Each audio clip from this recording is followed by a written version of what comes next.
अगर आप एक बहुत बड़े के पॉप फ़ैन हो तो ये वीडियो आपको ज़रूर देखनी चाहिए। स्पेशली लड़कियां जो कि कोरिया जाने का सोच रही हैं। शायद आप में से कुछ लोग इसे देख के ऑफेंड भी हो जाएं। इस वीडियो में आपको बड़े बड़े के पॉप स्टार्स जिन्हें हम आइडियल बोलते हैं उनका असली चेहरा सामने देखने को मिलेगा।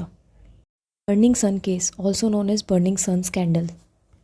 इस केस से बड़े बड़े के पॉप सेलिब्रिटीज़ का असली चेहरा सामने आया। म्यूजिशियन का टैग लेकर इन के पॉप आर्टिस्ट ने एक बहुत स्वीट और लवेबल पर्सनालिटी बना लिया था दुनिया के सामने, बट रियल लाइफ में ये मॉन्स्टर से कम नहीं थे।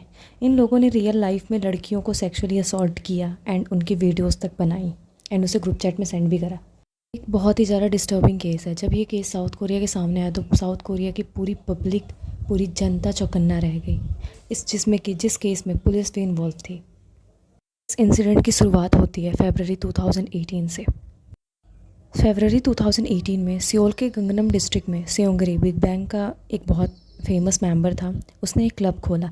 ये क्लब बहुत जल्दी ही सक्सेसफुल हुआ, बट इस क्लब के अंदर बहुत ही इलीगल एक्टिविटीज़ हो रहे थे।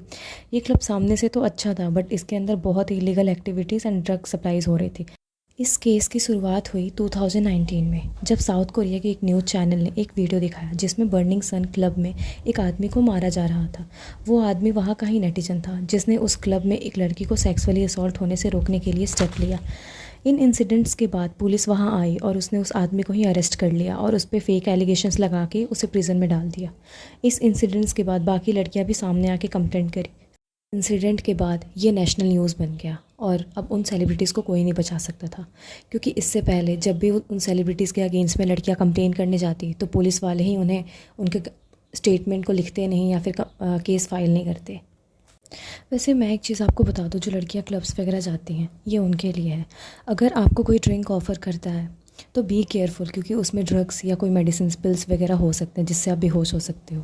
सो डोंट ट्रस्ट ऑन एनीबडी, क्योंकि अक्सर ऐसे केसेस सामने आते रहते हैं। So keep your friends around. So back to the point. इसमें ऐसे कंप्लेंट्स भी आए जिसमें लड़कियों को ड्रिंक में ड्रग्स दे के उन्हें घर या होटल रूम में सेक्सुअली असॉल्ट या रेप किया जाता था। इवन वहाँ के स्टाफ मेंबर्स भी इन लड़कियों के साथ रेप करते थे और फिज़िकली अब्यूज़ किया जाता था। लड़कियों को फोर्स करके उन्हें सेल्फीज़ लिए जाते थे ताकि आगे अगर कुछ भी हो तो ये दिखा सके कि ये सारी चीज़ें जो भी हुई है लड़कियों के कंसर्ट से हुई है। कुछ इंसिडेंट्स क्लब के बाहर होते थे, बट मैक्सिमम इंसिडेंट्स क्लब के अंदर ही होते। क्लब के अंदर एक वीआईपी रूम बना हुआ था जिसमें वीआईपी गेस्ट आते थे। रूम में इलीगल ड्रग्स भी यूज़ होते थे एंड वीआईपी के सारे डिमांड्स पूरे किए जाते थे, चाहे वो कितनी भी डिस्कस्टिंग क्यों ना हो। इसमें क्लब के स्टाफ मेंबर्स भी शामिल थे जो उन लड़कियों की वीडियोस वीआईपी मेंबर्स को सेंड करते थे ताकि वीआईपी मेंबर उस वीडियोस को देख के उस क्लब में आ सके। ड्रग्स और लड़कियां, इवन माइनर लड़कियां भी सप्लाई करते थे। इस क्लब पे बहुत सारे एलिगेशंस लग चुके थे, तो पुलिस ने भी इस केस को सपोर्ट करना स्टार्ट कर दिया था एंड धीरे धीरे सबको अरेस्ट करना शुरू कर दिया। इसमें जो मेन रोल थे वो थे सेयोंगरी, जंग जूनयंग, चोई जोनगो। ये बहुत बड़े बड़े म्यूज़िक बैंड के मेंबर्स थे एंड लाखों करोड़ों दिलों पे राज करते थे।